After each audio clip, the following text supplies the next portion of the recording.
নিপুণে যে 2 বছর ছিল আমিও আসছি তার কাছে, সে আমাকে কোনো হেল্প করে নাই। প্রত্যেকটা শিল্পী এখন আমরা হুমকির মুখ। আমি আমার 40 বছরে দেখি নাই কখনো কোনো আর্টিস্ট মামলা হুমকির মাঝে। পাশের যে মুদির দোকান সেও চিঠি বলে আমাদেরকে বাঁচান।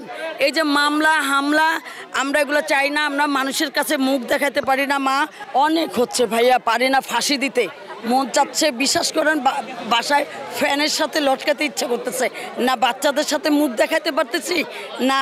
আমরা আমার আশেপাশের যে আমাদের লোকজন আত্মীয় স্বজন, পাশের যে মুদির দোকান সেও চিঠি বলে যে ম্যাডাম এগুলো কি হচ্ছে, কি দেখছি মিডিয়াতে, আপনারা একটু হলে কোর্টে যান।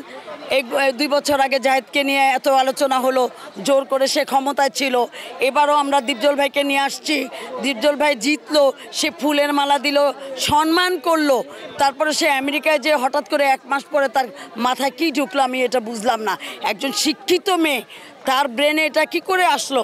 সে আচ্ছা ঠিক আছে, সে যদি আবারও সে ইলেকশনে যদি আসতে চাইতো তো সে যে 2টা বছর চোখের পলকে চলে যেত, সে আবার 2 বছর পরে ইলেকশন করতে পারতো। তাহলে মানুষের কাছে সে ভালো থাকতো না? তাকে অবশ্যই শিল্পীরা আবার ভোট দিত যে নিপুণ আবার দাঁড়াইছে। তাহলে সে যে 200টা ভোট পাইছে সেগুলো আবার ফেরত পাইতো, সে হয়তো জিতেও যেতে পারতো 2 বছরে। তার অপেক্ষা করা উচিত ছিল। আমি মনে করি সে যদি 2 বছর অপেক্ষা করত তাহলে ভালো হতো। যে মামলা টামলা করছে এটা আমরা জনগণের কাছে আমরা লজ্জিত, মানে এত লজ্জিত এলাকায় আমরা মুখ দেখাতে পারতেছি না। প্রত্যেকটা শিল্পী এখন আমরা হুমকির মুখে। আমাদের কাজ নাই ভাইয়া, আমাদের কোনো কাজ নাই।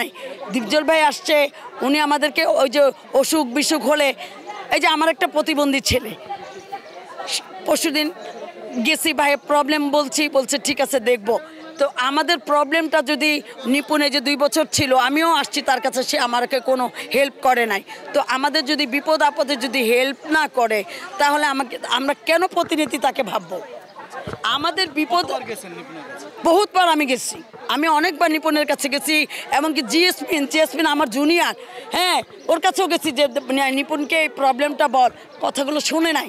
তো আমরা এই দীপজল ভাইয়ের কাছে গেছি। আমি দীপজল ভাইয়ের সাথে আমি নায়িকা ছবির একটা কাজ করছি, দুর্দৃশ্য সম্রাট। তখন দীপজল ভাইয়ের নায়িকা ছিলাম আমি, ওটা উজ্জ্বল ভাইয়ের প্রোডাকশনে, আর পরিচালক উজ্জ্বল ভাই। তো আমি বলছি যে সবাই মিলে দীপজল ভাইকে এবার দাঁড়া করাইছে। দীপজল ভাই 2টা বছর কাজ করতো, তুমি নিপুণ কেন এগুলা করলা? 2টা বছর তো কিছু না, 2টা বছর যে কোনো মুহূর্তে চলে যেতে পারে। এগুলা এইটার জন্যই বলতেছে, এই যে সব শিল্পীরা এর জন্যই নামছে যে এগুলা তুমি কেন করতেছো? এত বছরে আমি আমার 40 বছরে দেখি নাই কখনো কোনো আর্টিস্ট মামলা হুমকির মাঝে। এখন একটু হইলেই মামলা করে কোর্টে চলে যায়, এগুলো খারাপ। আমরা লজ্জা পাই আমরা শিল্পী বলতে। আমরা নিপুণকে প্রত্যাখ্যান করলাম।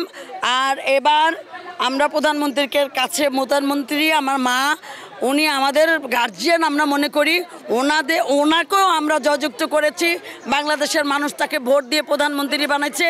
মার কাছে আমার আবেদন, মা আমাদের এই শিল্পীদের পাশে আপনি দাঁড়ান প্লিজ। মা আমাদেরকে বাঁচান। এই যে মামলা হামলা আমরা এগুলো চাই না। আমরা মানুষের কাছে মুখ দেখাতে পারি না।